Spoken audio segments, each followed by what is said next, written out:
नमस्कार जय जगन्नाथ। आज मु आपन को बनाई कि देखी आंब जूस।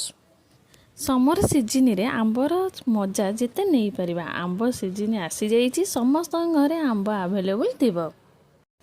प्रथमे आंब को भल भाबे धोई नेबा ओ तार चोपा छड़ाई नेबा।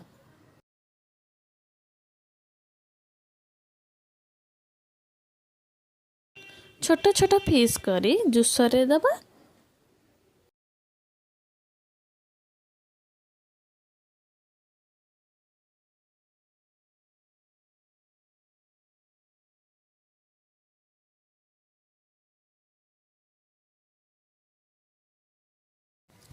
मिल्क ऐड करिबा।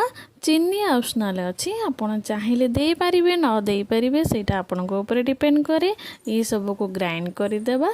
देखो केते सुंदर भावे ग्राइंड हो जाइछि। गोटे ग्लास को काढ़ी नेबा और किछि ड्राई फ्रूट ऐड करिबा। एबे बनी गला आंब जूस बा मैंगो जूस। समर सीजन मजा नेबा।